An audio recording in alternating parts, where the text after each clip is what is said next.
and welcome back to another episode of TLDW. So, this is more serious of an episode for obvious reasons.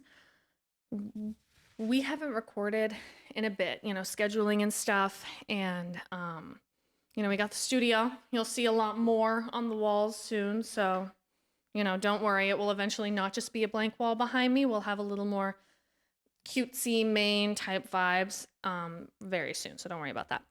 But I'm honestly having trouble trying to even start this one because how do you really even dive into what happened? Today is I want to say 16th, 17th, and we are 1 week out from, or I guess 1 week after the assassination of Charlie Kirk. So I'm going to dedicate a whole video to it because to try and put it in a mixed video seems kind of weird.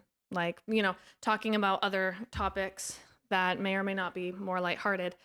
So I'm going to do this one first because I need to just get it out of my brain because it's obviously a very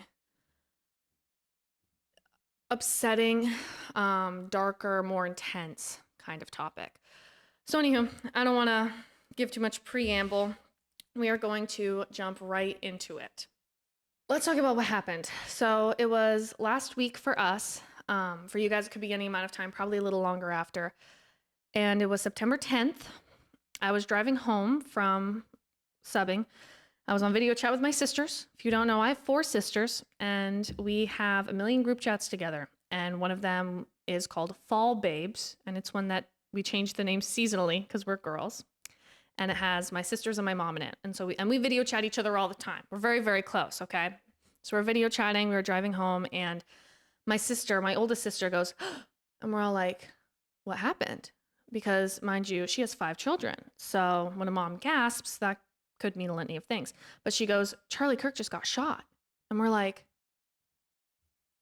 what do you mean? There's no way. I was like, there is absolutely no way. What do you mean? And so as soon as I got home, and even before I got home, my sisters were already looking online and trying to figure out what happened.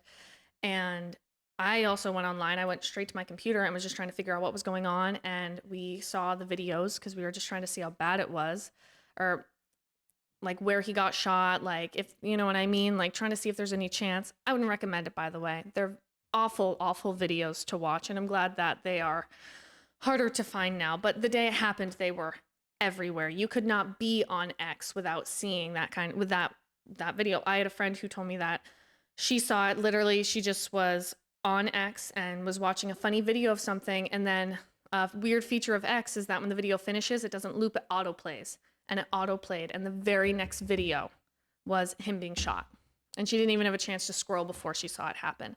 So he was at an event at Utah Valley University. He had just started up his his college talks. If you don't know who Charlie Kirk is, I don't know how you couldn't, but he's, especially now, but he's this huge political figure on the right, and he goes to, his big shtick, his main thing is that he goes to college campuses, sets up a tent, and then he sets up a microphone for him and a microphone for someone else. And anyone can come and ask questions, comments, debate with him, different things like that. So a lot of them are college-age students who are talking to him, asking him things, getting into debates, swearing at him, saying how much they hate him or how much they love him. And he is usually like, if you disagree with me, come to the front. I want to talk to you first. And to say that he had influence is an understatement. That man helped Trump win the election, okay? He also was a very, very strong Christian. He said the thing he wanted to be known the most for was his faith. And so he was speaking. The event had just began. I think it was the second question that got asked. And someone was asking him about trans shooters, because the right has been talking a lot about how a lot of the shooters, especially as of recent, have been transgender. And he answered the question, kind of leaned back, and he leans back, and then a second later, you see him go like this as the bullet enters, and then everything immediately falls to chaos. He immediately, his security went to him and everything, because they were right next to him and were trying their best to help him. There was some talk that people thought that his wife was there and his young daughter was there because he has a 3-year-old and a 1-year-old. They were not, thank God, especially for his wife and his daughter's sake, who would want to witness something like that happen to your husband or father. But he got transported. I believe he got life flighted. They were able to stabilize him for a bit, and then he ended up dying. It seems that it hit his jugular, and so there was never,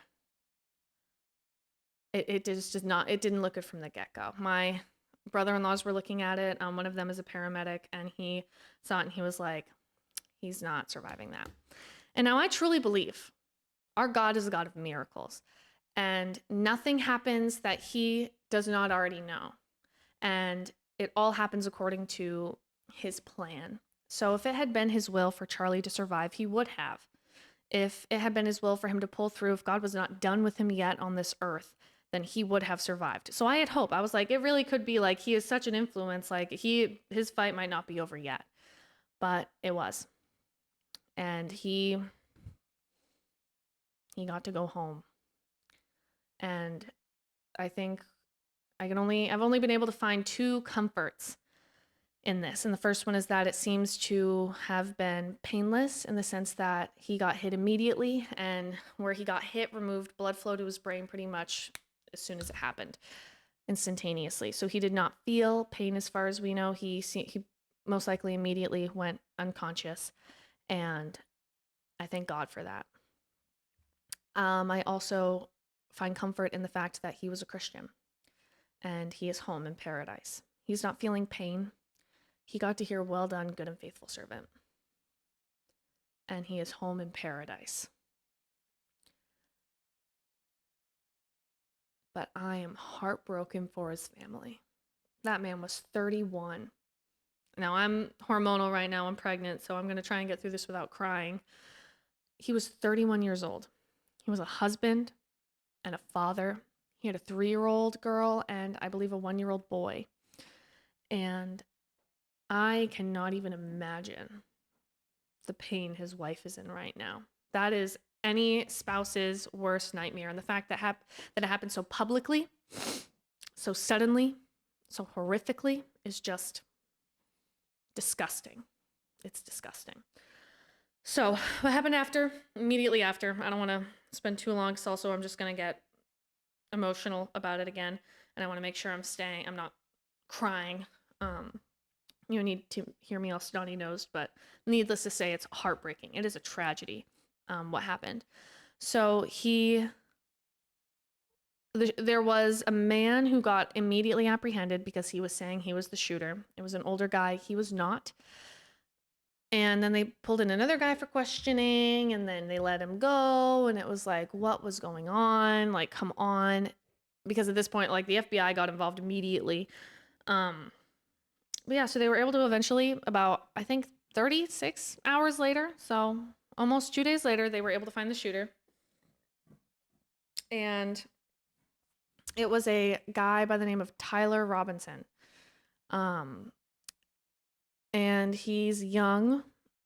He came from a Republican family, but he clearly is not Republican, if you see any actual information about it. The left is trying to cope and say that, oh no, he was definitely on the right. He was definitely on the right. He was definitely MAGA, blah, blah, blah.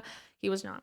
He came from a Republican family, but he was not. He had apparently recently, within the past few years, gotten really into politics, and his politics had also changed. So he began to veer very left. He was in leftist spaces. He was apparently in a relationship with his roommate, who, I kid you not, is apparently a trans furry. So he is a male. He's a man. So we're not gonna deny reality. I'm not gonna sugarcoat things. He was dating a man who believed he was trans and also was a furry. So clearly this person is super mentally stable and very normal and well adjusted. So he seems to have been indoctrinated by online spaces and chat rooms like Discord. Well, Discord isn't a chat room, but you can make private Discord servers and talk on them and stuff. And there has been this quiet indoctrination there. Maybe I can do a video about that another time. But there really seems to be anyone who's been on the internet knows that there are dangerous areas of the internet and just places where you can immediately fall into these dark, degenerate holes, to be completely frank. It's degeneracy. It's evil. So these people,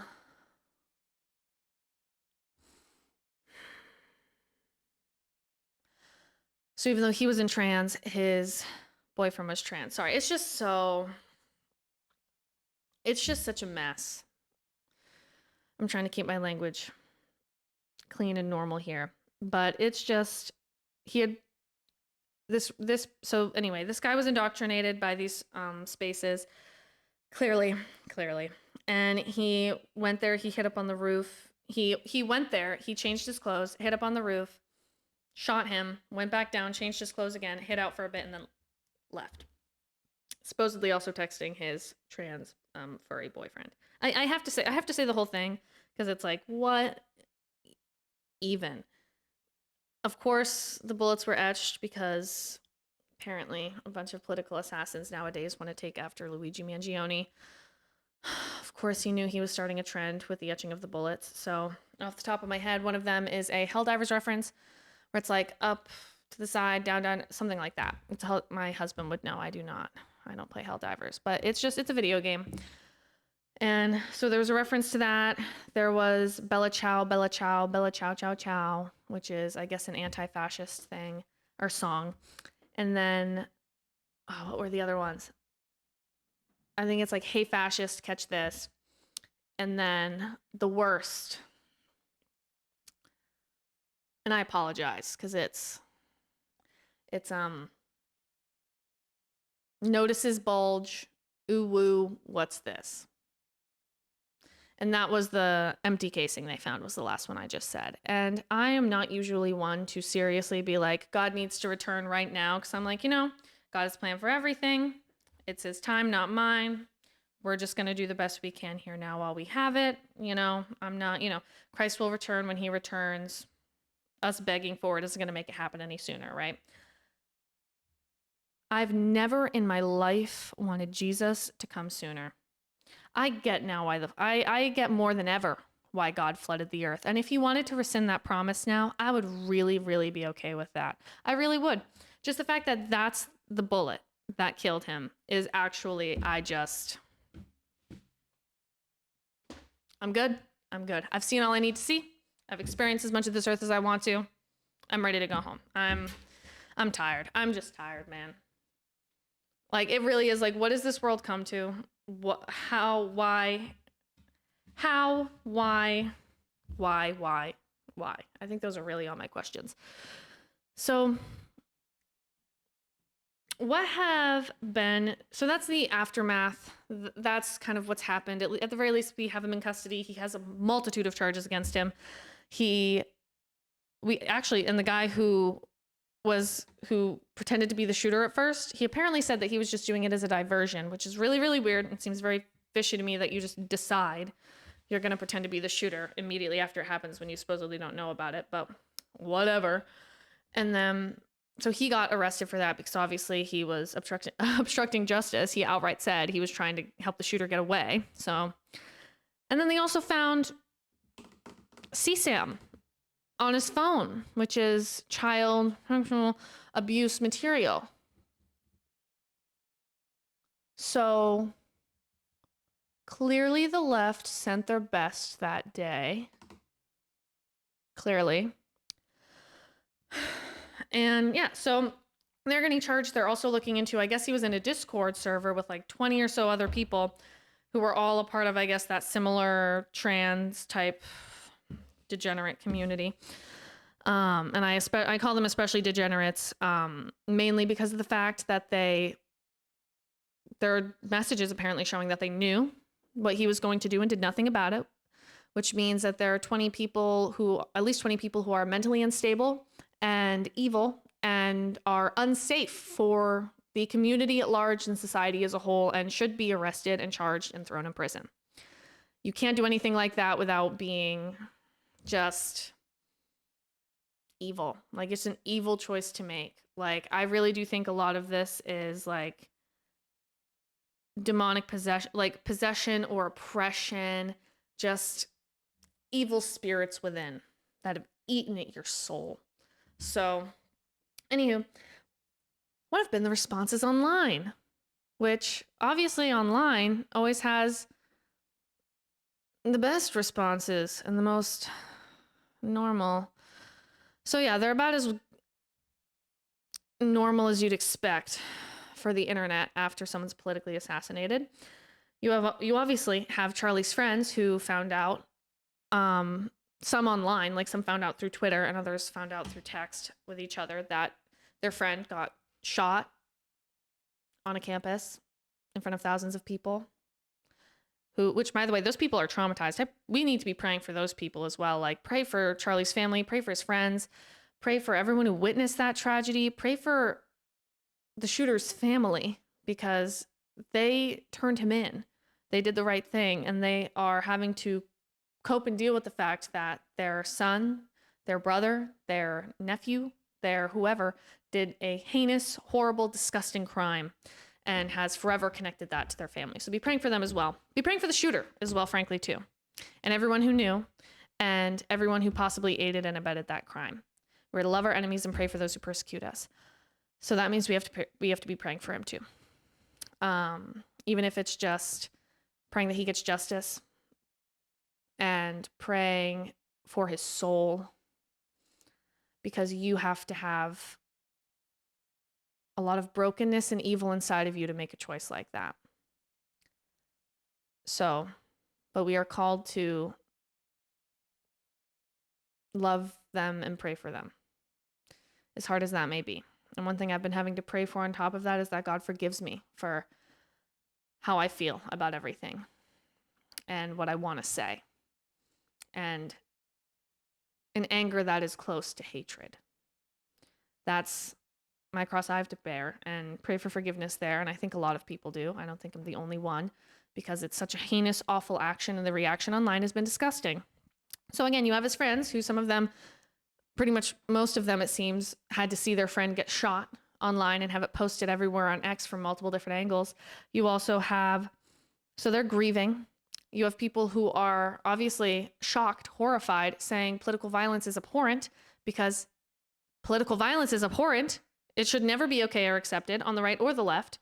If someone on the left got shot, none of us should ever be celebrating. That's a horrible, heinous thing to do. No one deserves to die for their opinion. Obviously.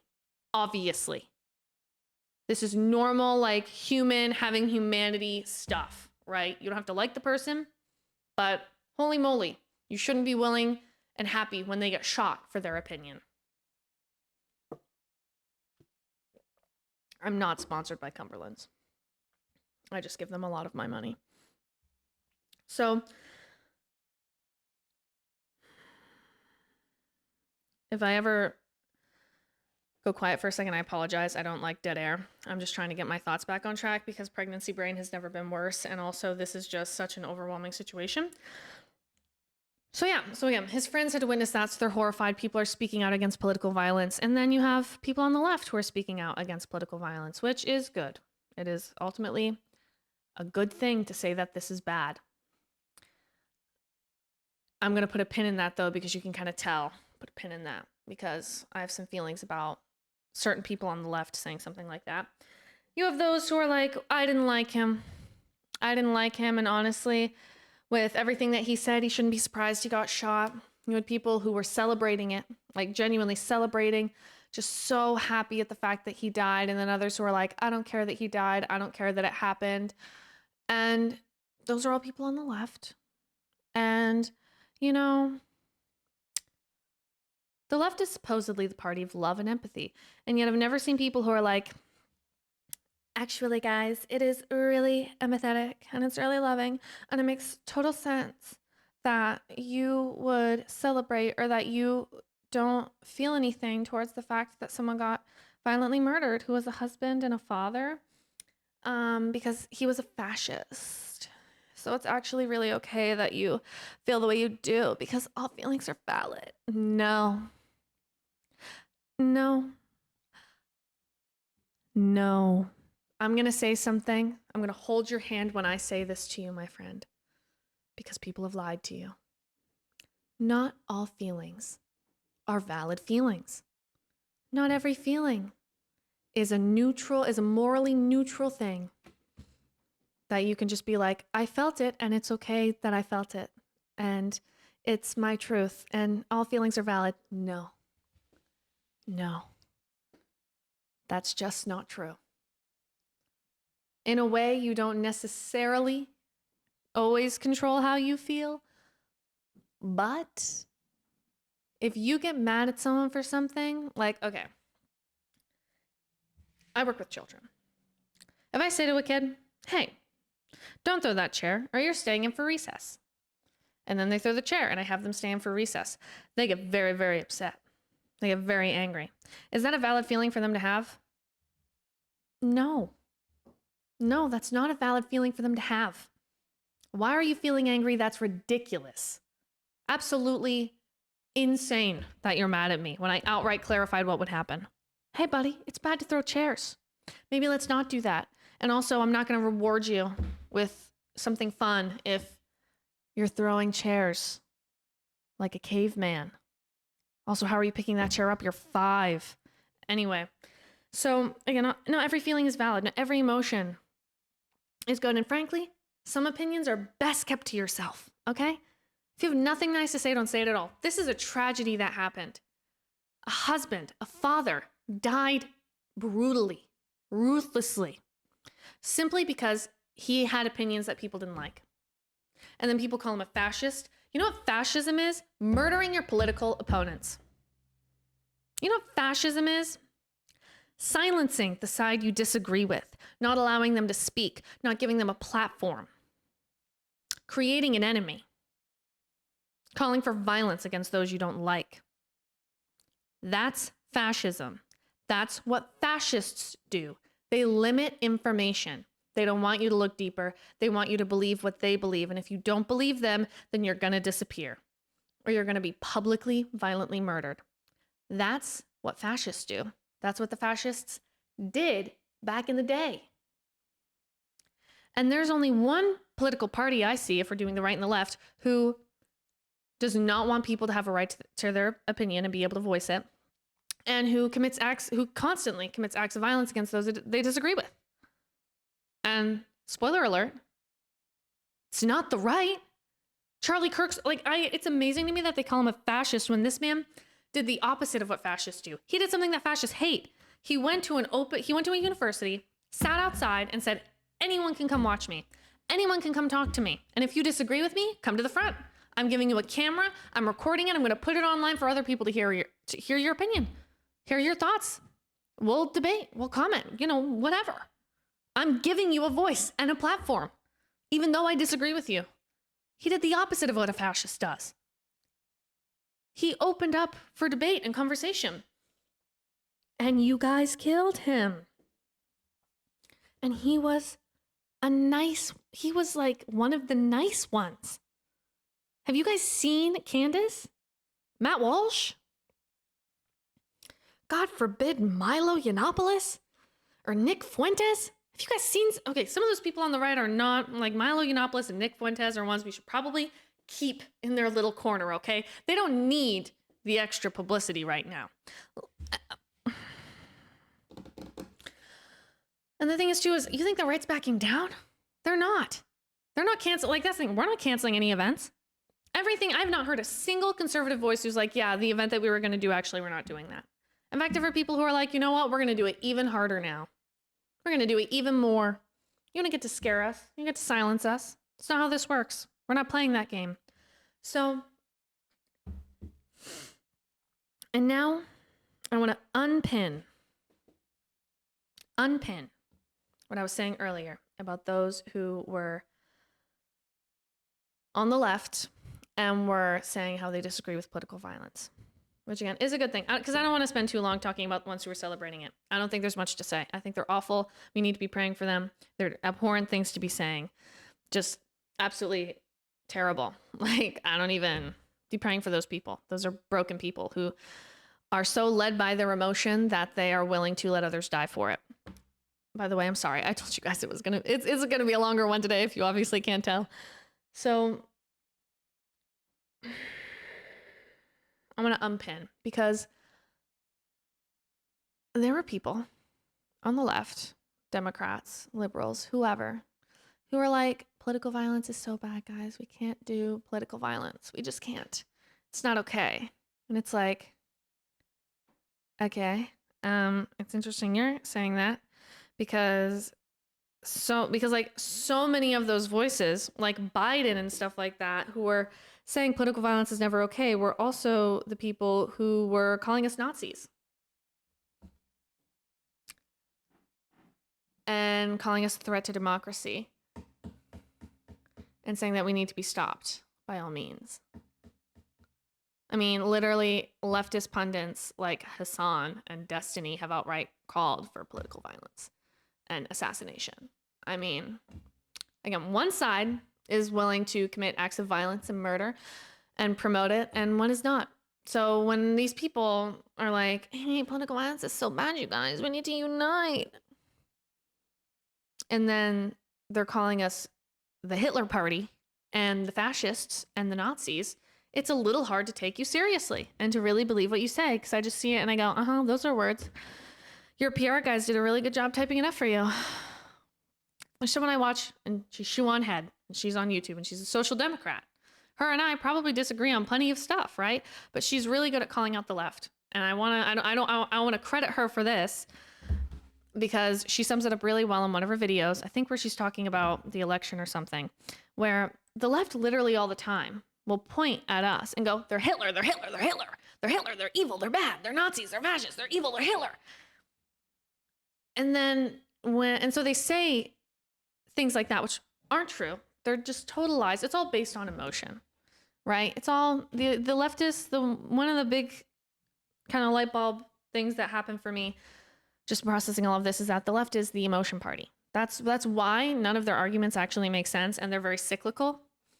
And when you prove them wrong on one point, they don't even acknowledge it. They just hop to it because it's all emotion. It's all based on their emotions. Just think about it, like everything.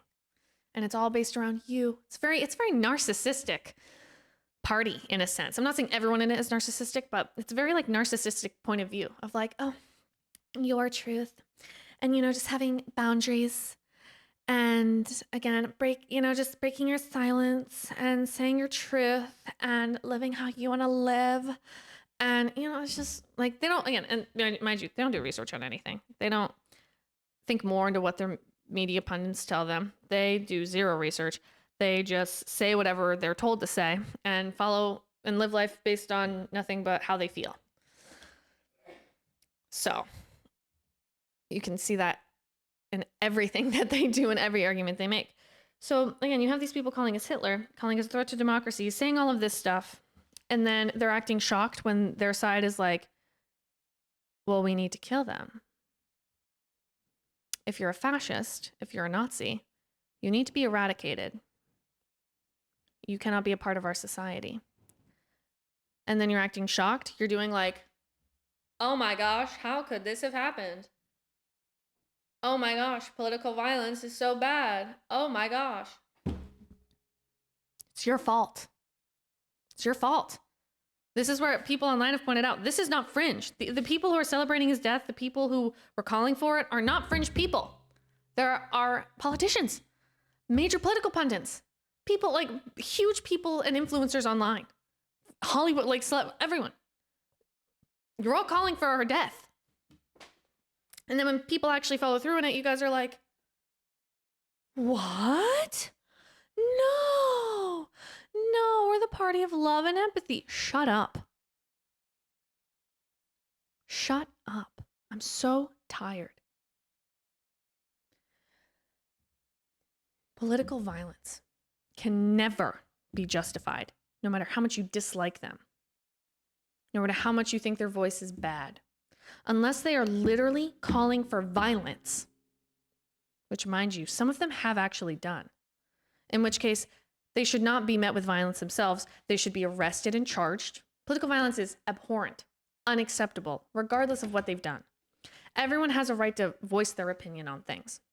Everybody. Every single person. regardless of if you like it or not.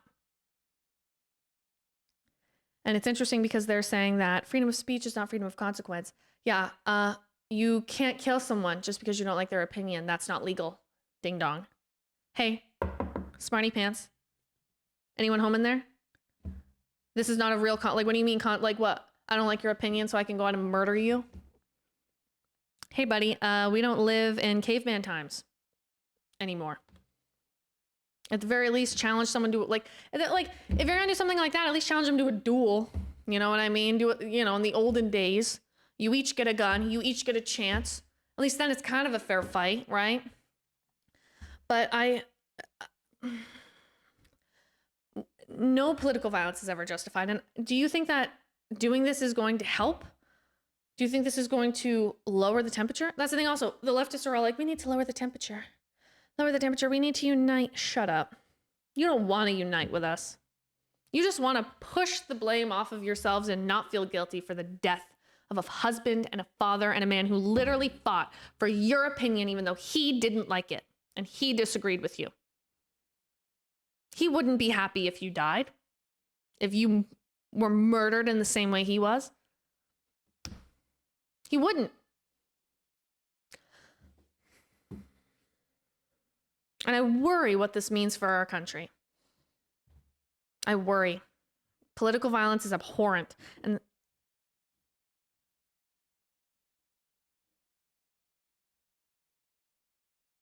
sorry, I thought I heard someone knock. Political violence is abhorrent, no matter what. So we on the right need to keep that in mind as well, because we're angry. I get it. Your anger is justified. This is an awful thing that happened. It's not right. It's not okay. But it's not an excuse. We should, ever, no one deserves to lose their life for something like that. If someone is doing calls to violence, that is when you report them and they can be arrested and charged. Let the justice system do that. And also, revenge is not ours, says the Lord. Revenge is God's. It is not our job.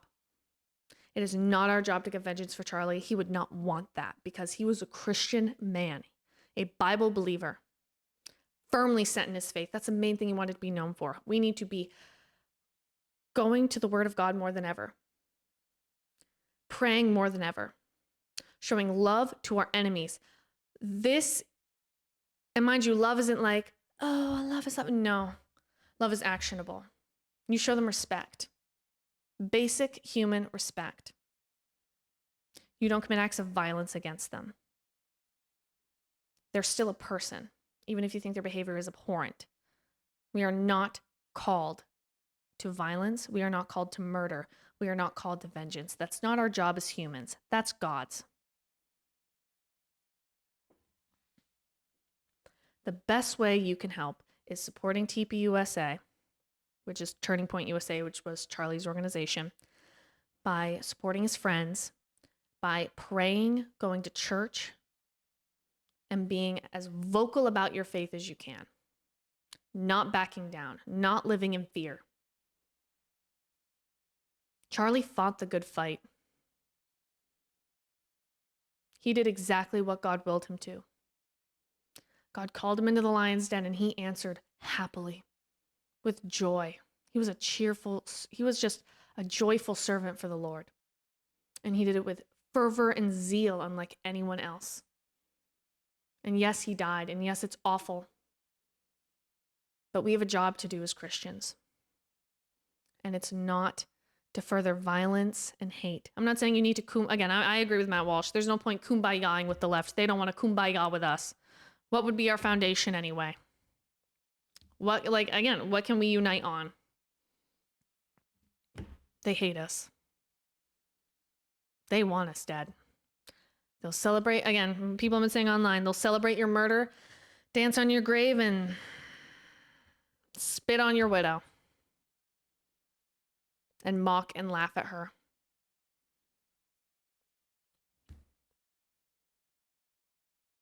I don't necessarily want to go out on a negative note, but I guess it's more of I want to go out on a more hopeful note in the sense of, again, God knew this was going to happen.